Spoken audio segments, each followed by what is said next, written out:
him. I want to watch the news. Are you making headway at least? This is the news.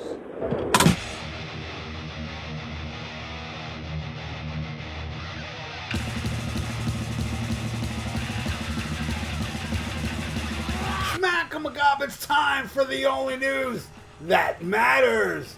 An ex-Vangina member, Sammy Belcher, in a recent interview with Lance Armstrong's The Forward podcast, reveals an untold story why Van Halen member Michael Anthony was fired from the band.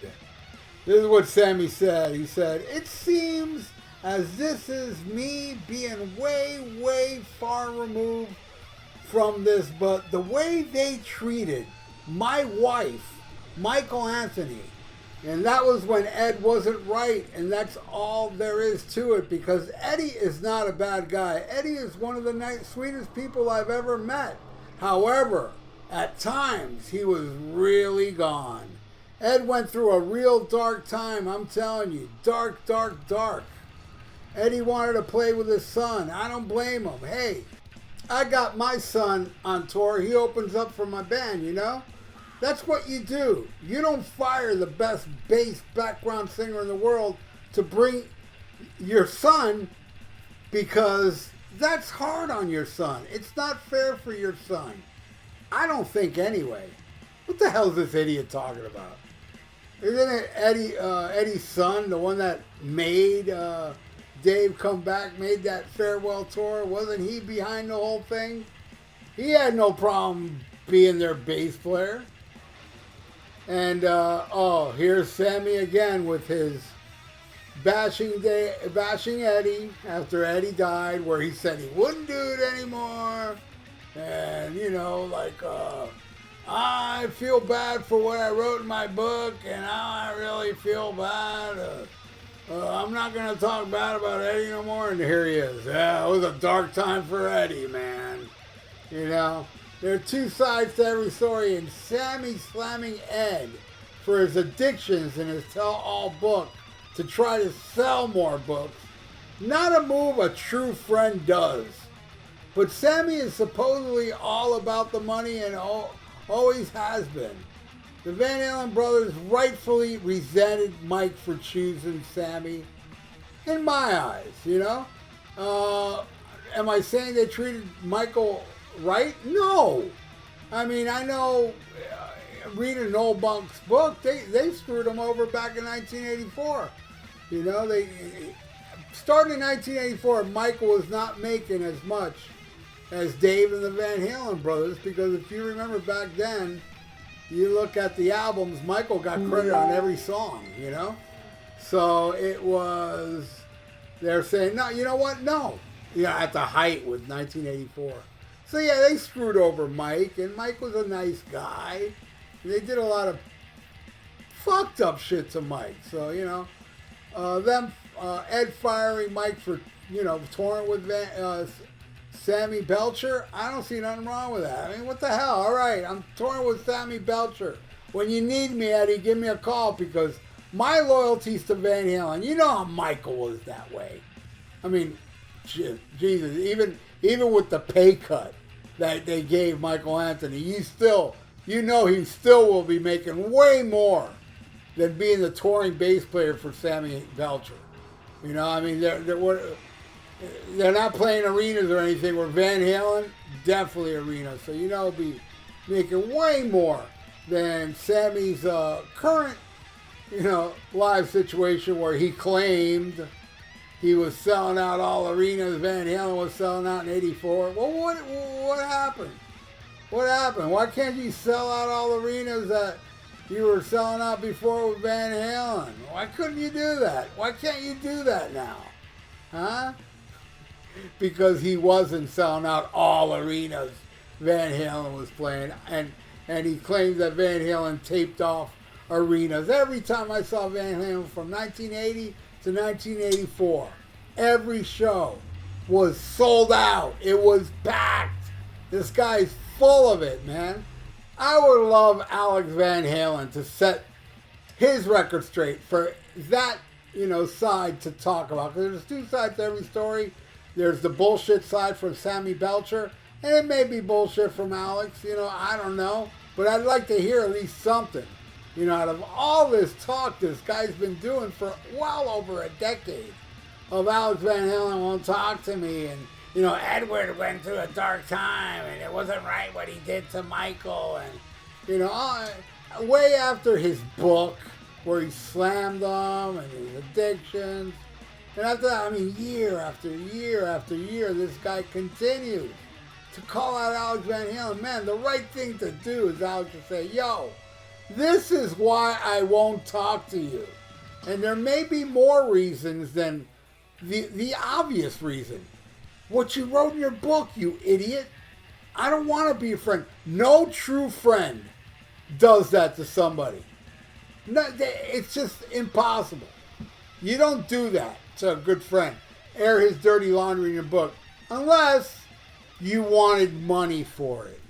And now you're like, oh, I regret it, but still continue to talk bad about Eddie Van Halen? You set it up with, Eddie's one of the nicest guys I've ever known. He's a total sweetheart. Now let me bash him. Let me talk about his dark side. Let me talk about why it wasn't right for him to fire Michael Anthony. The guy's a complete phony. And, the only thing I truly believe that Sammy Hagar said that wasn't a lie was that Eddie fired him. Eddie claimed that, no, Sammy left. But I don't know, man. I think the liar is telling the truth, The sky is actually falling here. Because I believe that Eddie did fire him. And it was on Father's Day. And it really burned him. Burned him so much that that's why he said all that shit about Eddie in his book. It was just pathetic, man. And then, oh, but I'm your friend.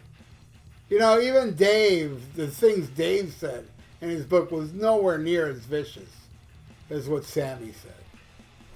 And it's very well documented that David Lee Roth was not friends with Eddie Van Halen. They had that friction that made amazing music, but they didn't hang out with each other. Eddie said it in countless interviews. I don't know what's up with Dave. We're not close. We don't talk to each other. It's just a business situation. We write some music. We make some money, and he's off doing his own thing, and I'm doing my thing, So, and he didn't even bash Eddie as bad as Sammy Hagar did. But Sammy Hagar is the one that says, I'm your friend. At least Dave was honest about it, we're not really friends, but we have that friction that makes it work. Where Sammy was friends. And that's how they came up with When It's Love. And the other Vangina classics. That nobody really cares about anymore. Yes, we got your Vangina fans out there, but, man, look, just look at their history. What they left behind musically. I saw on the Spotify the most played songs. It's like almost all of them are David Lee Roth songs, and then there's some Sammy songs like lower on the list. It's, and of course the album sold more. It's like, yeah, okay, you're Vangina fans. Hey, you all are into dated music. I am not, bashing you for it. You like Vangina, you like dated music. Because that shit's dated. Where the raw stuff, especially to you people out there that hate the raw stuff, I want you to listen really closely when I say this. The raw stuff is not dated. It's actually awesome. It's fucking perfect. That little part in Bottoms Up? Come on, mama, baby. One of them laughs a little. And they kept it on the tape. They kept it on the album. You know why? Because that's fun. That's spontaneous. That's awesome. Organic nature. I will take David Lee Roth's voice, which is human, organic, with attitude, over Sammy's quote-unquote technically better voice, where to me it sounds like nails on a chalkboard. Because Sammy Belcher sucks. So thank you everybody for watching The Only News That Matters, and Please subscribe to my channel if you haven't and ring that little notification bell. And leave your comments below what you think about Sammy Belcher. You know, whether you love him or not, that's cool. Just be respectful. Because if you're a douche like Sammy Belcher, I will make you disappear. I have that power on my YouTube channel. It's awesome. And so are all of you. So please subscribe to my channel. And in case you are subscribed, please check to see if you're still subscribed. Because people have been complaining about being unsubscribed for no reason. And then subscribe again. That would rule.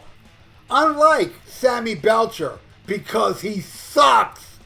And like the video. It's good for the YouTube algorithms. So stay frosty. Listen to Black Sabbath. And smack 'em a gob. Farewell and adieu to you fair Spanish ladies. Farewell and adieu, you ladies of Spain. For we've received orders for to sail back to Boston. And so never more shall we see you again.